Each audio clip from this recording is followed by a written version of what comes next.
Hello, मी अमिता तुमचं सर्वांचं मनापासून खूप खूप स्वागत करते माझ्या या नवीन व्हिडिओमध्ये. तर आज मी तुम्हाला दोडका आणि चणा डाळ यांचा रस्सा दाखवणार आहे. यामध्ये खोबरं पण मी घातलेलं नाही आहे. घातलं तरी चालतं, पण तुम्ही नाही घातलात तरी चालतं. बघा आजचा रस्सा तुम्हाला कसा वाटतो तो. हा जो रस्सा आहे तुम्ही भाताबरोबर खाऊ शकता, चपातीबरोबर खाऊ शकता. अतिशय छान लागतो, झणझणीत, चमचमीत. छान पाऊस पडतोय बाहेर आणि अशा प्रकारचे रस्से करून तुम्ही खात चला. छान कधीतरी खावं, छान चमचमीत खावं, कायमच हेल्दी खावं, डाएट करावं असं कोणी सांगितलं आहे, होय की नाही? तर मित्रमैत्रिणींनो, मी आज तुम्हाला काही तुमच्यासमोर गुड थॉट्स मांडणार आहे. म्हणजे कसं आहे माहिती आहे, काही असे मी ऐकलेले आहेत, यूट्यूबवर ऐकलेले आहेत, काही वाचलेले आहेत,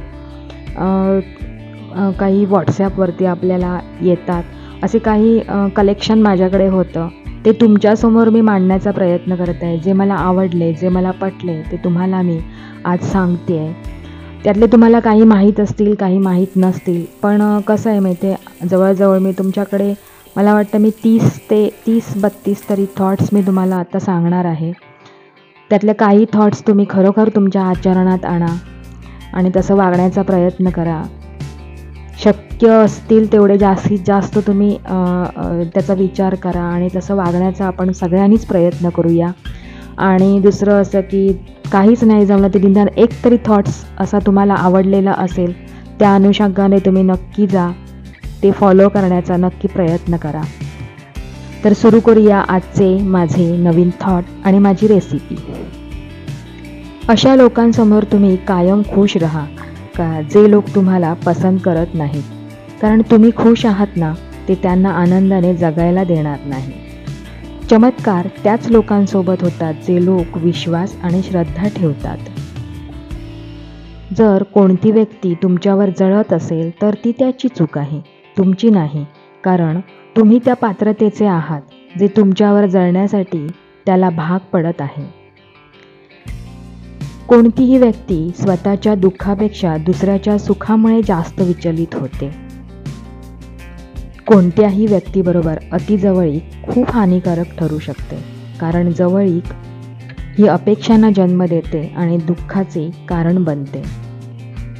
तुम्ही कर्मावर जास्त विश्वास ठेवा, कारण त्यामधून तुमच्या इच्छेपेक्षा तुम्हाला जास्त फळ मिळत असतं.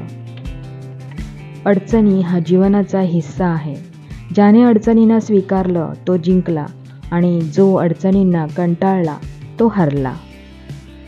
शत्रूंना कायम माफ करा, कारण हेच त्यांना जास्त दुःख देत असतं. नाती ती कमजोर असतात जी दुसऱ्यांच्या सांगण्यावरून तोडली जातात. चंदनाच्या वृक्षाला सर्वजण मानतात त्याच्या सुगंधामुळे, पण त्यांना काय माहीत असतं की चंदनाच्या झाडावर सर्वात विषारी साप असतो.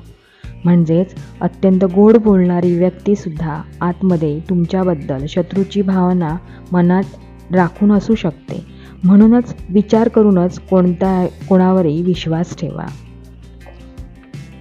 प्रेम कधीही एकमेकांची गरज पूर्ण करण्यासाठी नसतं, तर ते प्रेम एकमेकांच्या सुखदुःखामध्ये साथ देण्यासाठी आणि मनातल्या भावना समजण्यासाठी असते.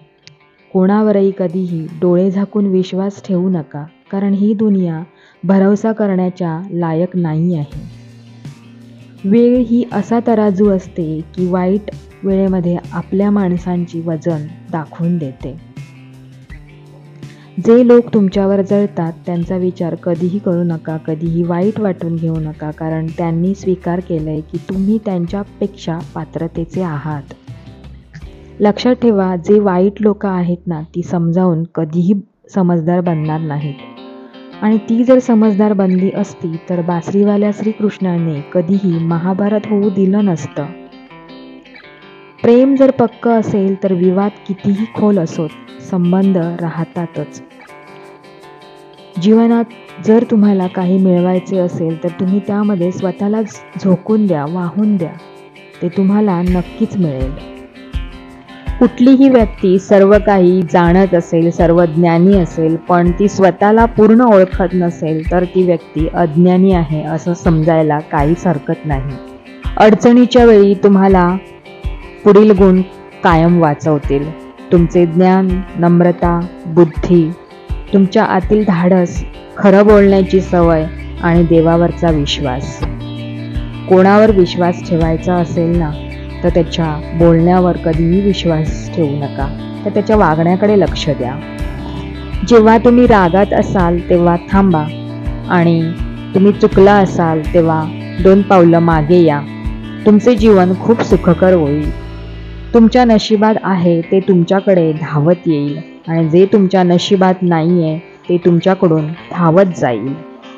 आपण समजदार तेव्हाच असतो जेव्हा आपण दुसऱ्या व्यक्तीकडे बघून त्याच्यातील काही चांगले गुण शिकून घेतो. त्याच्याशी तुलना आणि त्याची ईर्ष्या करत राहत नाही.